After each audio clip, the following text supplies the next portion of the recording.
So I'm going to play this news report from WVW, Worldview Report, with Brandon Howes without interruption, so you can get an idea of what it is, this AI Jesus, artificial intelligence.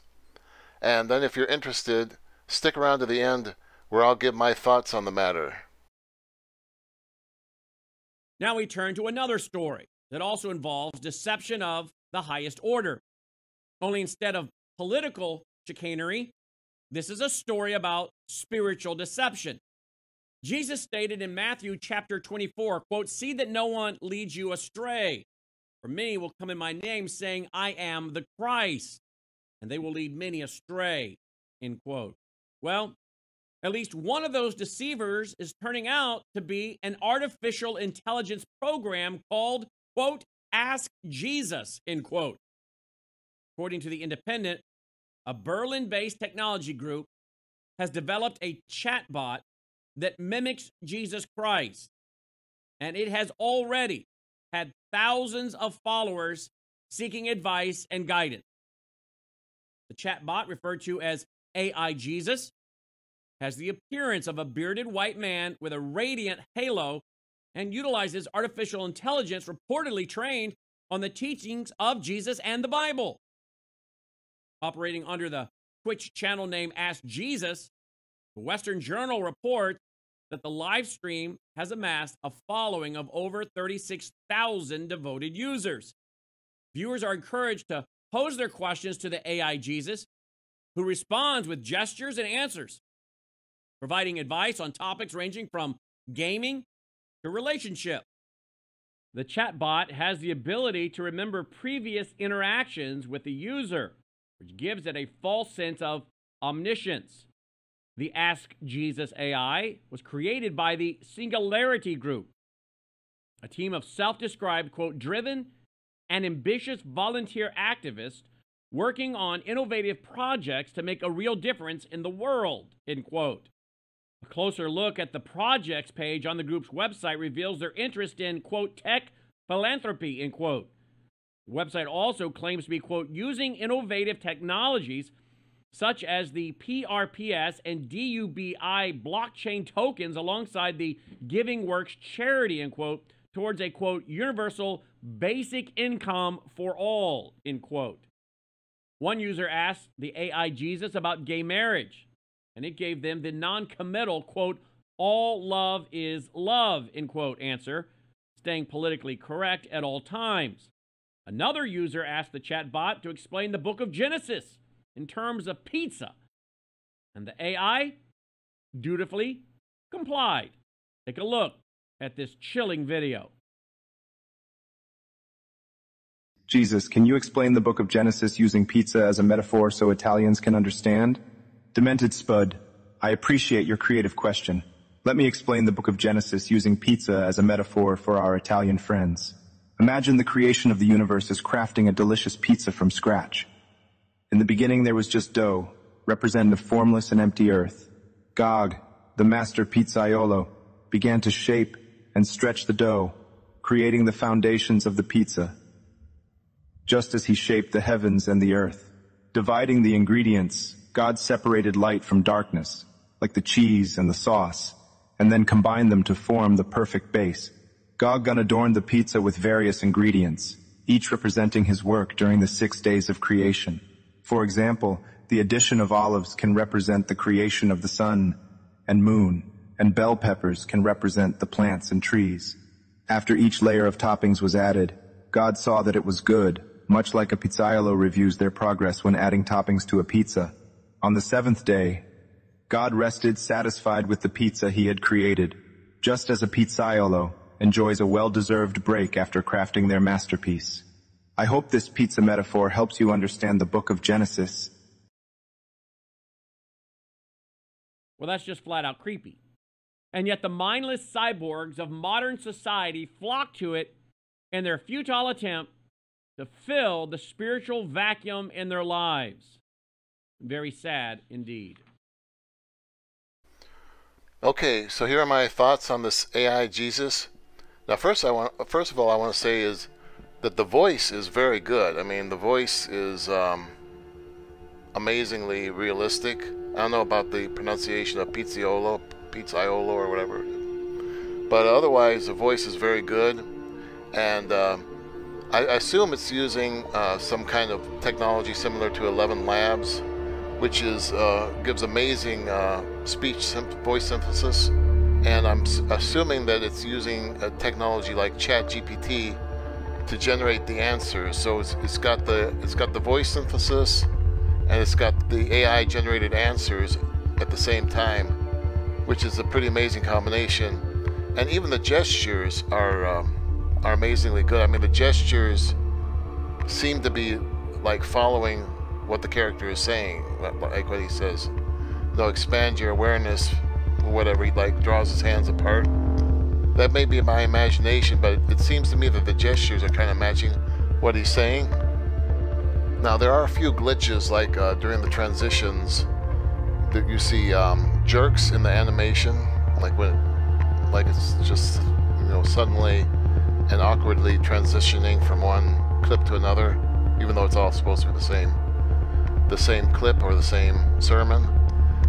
But overall, and of course the video is kind of blurry, of the video of Jesus. I don't know if that's because it was, you know, overly compressed, or how it is on the original site. But in this sample, the video was admittedly fairly blurry, and Jesus looked a little squashed there too. But overall, I mean, I can see the potential that this has, and it's pretty amazing. Now, as to the question of whether I think this is a good thing, my answer is no, for several reasons. I think it's kind of sacrilegious, to be honest, to be having AI pretending or claiming to be Jesus, like he said in the news report.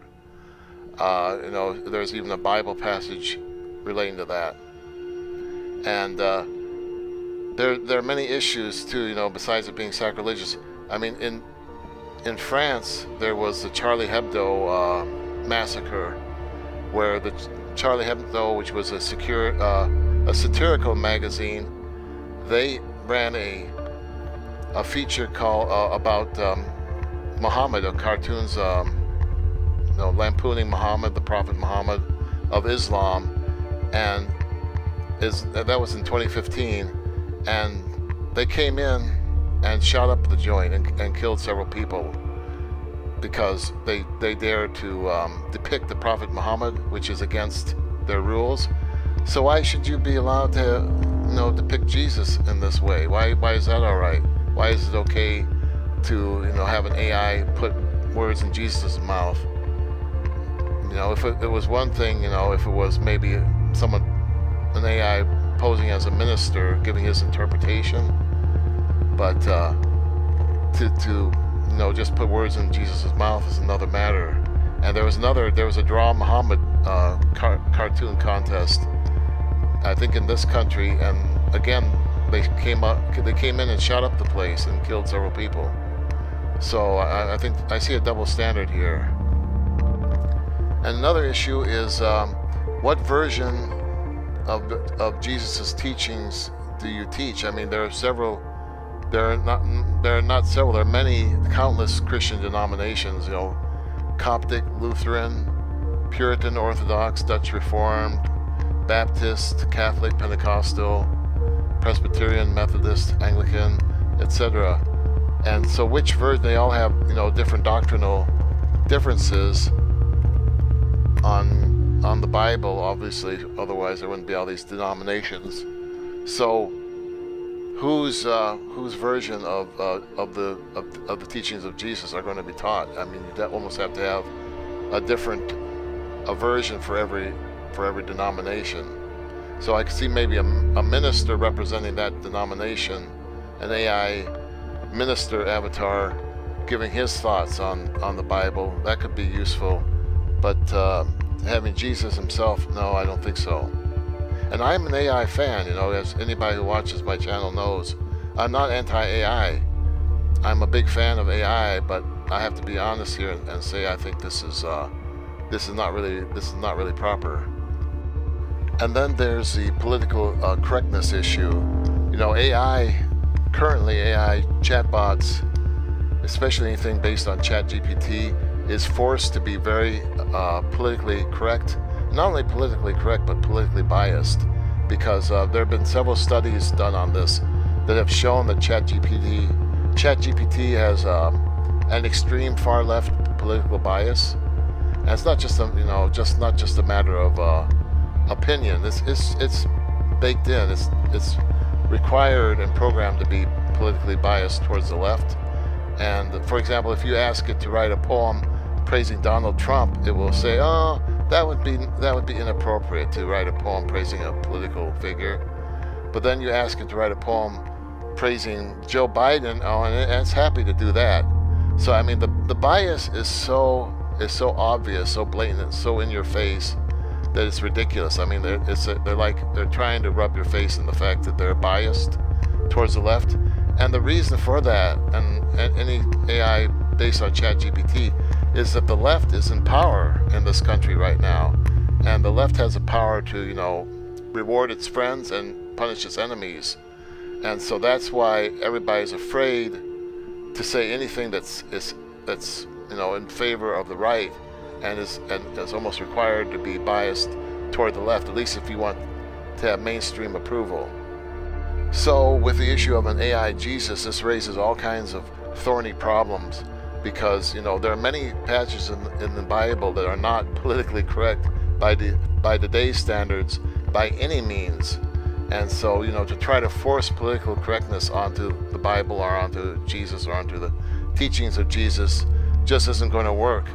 For example, the Brandon Howes, the newscaster, alluded to this in his clip, where they were talking about gay marriage, and the chatbot was non-committal and said, "Oh well, love is love."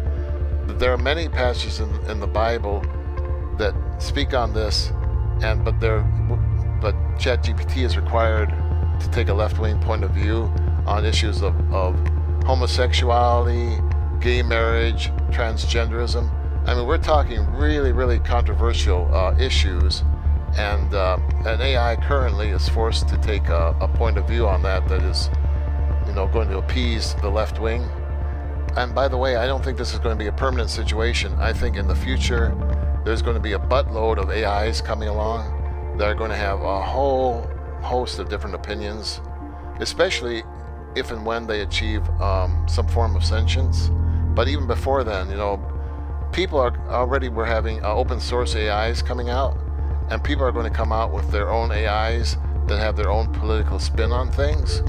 So there's no reason to believe that there's only going to be one enforced opinion for all AIs in the future. I believe there's eventually going to be thousands of different AIs, and they're all going to have their own political opinions. They're all going to have their own spiritual even opinions. And so it's going to be, I mean, if you think politics is crazy now, just wait until all these, hundreds or thousands of different AIs come out, maybe propagating themselves on the internet and coming out with their own far out opinions, maybe even, inventing new religions. You never know. I mean, all kinds of crazy things can happen. And they could even have a following.